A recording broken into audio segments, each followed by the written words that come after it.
we've been talking about how to use the area model when solving a multiplication problem involving mixed numbers. So today we're going to make a little tutorial video on helping you remember that strategy that we talked about today in class.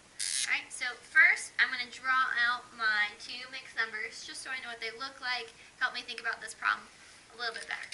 So I have 1 whole and 4/6.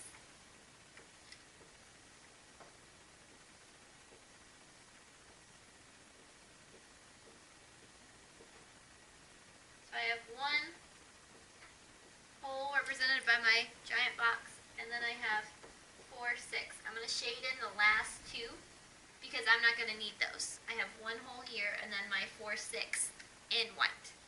I also have 2 wholes and 1/2.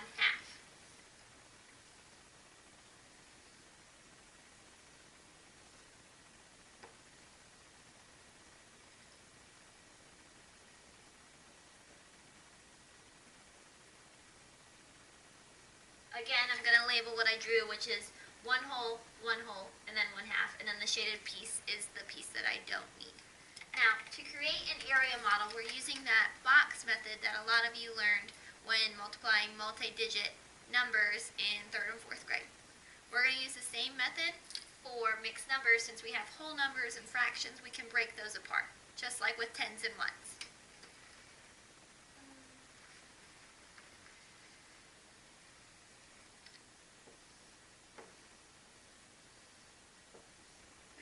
Box, which most of you are familiar with. I'm going to split up my first mixed number.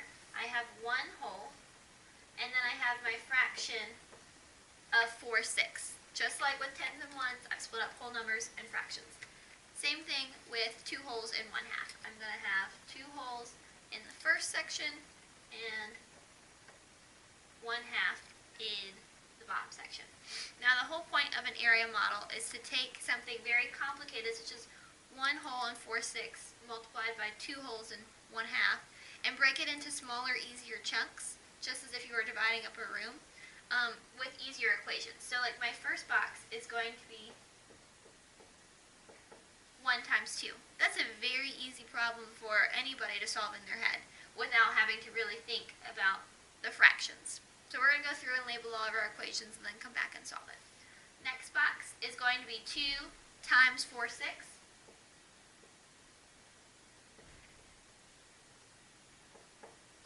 Next box, my length is going to be 1/2, whereas my width of this box is 1. Final box, 4/6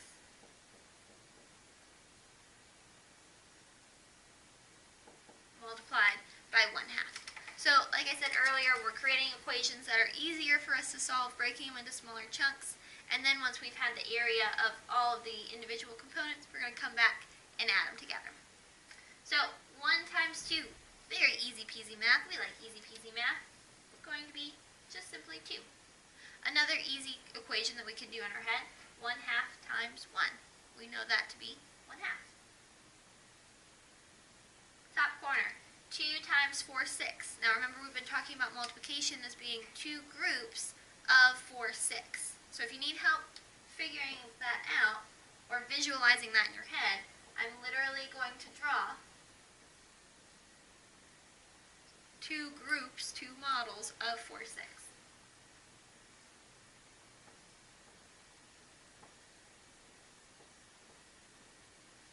Now, because my counting unit is 6, I'm counting by 6. I know my denominator, my product, or my sum is going to be in 6.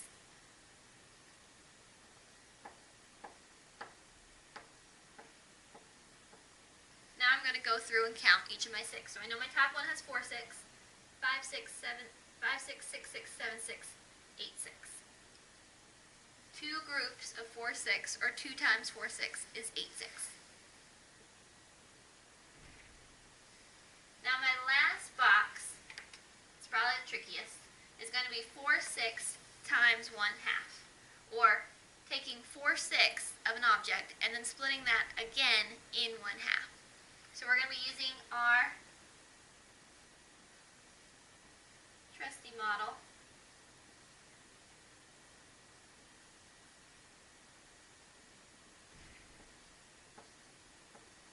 here I've drawn 4, 6.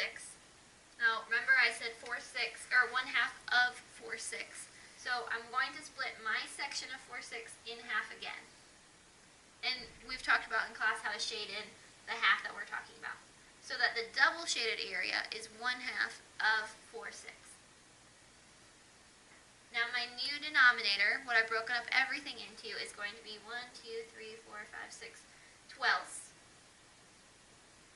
And then my new numerator is going to be simply the double shaded area.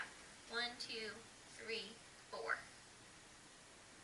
So my answer to 4, 6 times 1/2, or 1/2 of 4, 6 is 4 twelfths.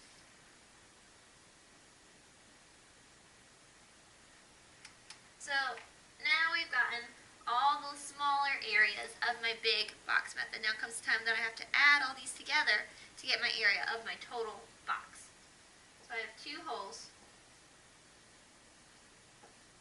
plus 8, 6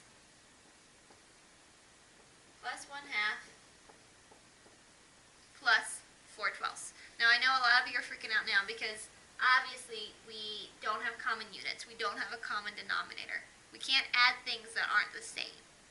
Just how it is.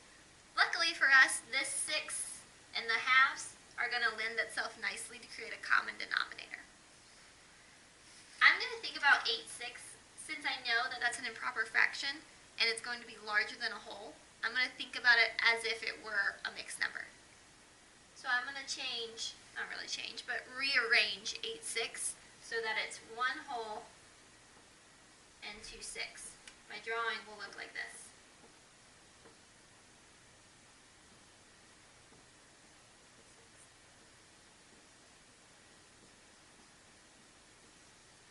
So 1 whole and 2, 6. Adding that to, I'm going to draw my 1/2 over here.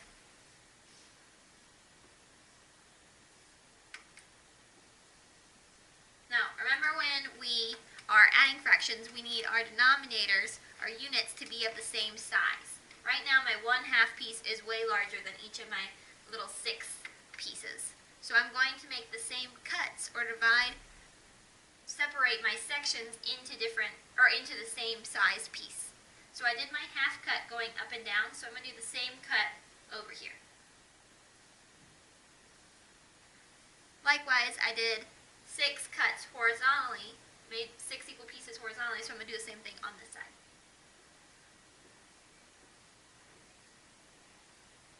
My common denominator now is going to be the amount of pieces that I have in each model. So 1, 2, 3, 4, 5, 6, 7, 8, 9, 10, 11, 12, 13, 14. Oh, wait. Oops. There we go. Now I have 6. So my common denominator is going to be 12. Common denominator over here, 12. My numerator is going to be the shaded in pieces. 1, 2, 3, 4, 5, 6. And same thing over here. I have 1, 2, I have 12 twelfths, because that makes a whole, plus 13, 14, 15, 16. Now I can go back in and just change these. So 8, 6 would be the same thing as 16 twelfths, as well as 1/2 being 6 twelfths, and add it that way, or I can add and then configure it that way. Let's make some more room. So I have 2 wholes plus 16 twelfths plus 6 twelfths plus 4 twelfths. We got 2 plus 16. Would someone from the after-school care program please call the front desk? Someone from the after-school care program. Thank you. 10. Then we have 2 plus 26 twelfths. So 2 wholes and 26 twelfths. Or any configuration, however you decide to rearrange that 22 or 26 twelfths.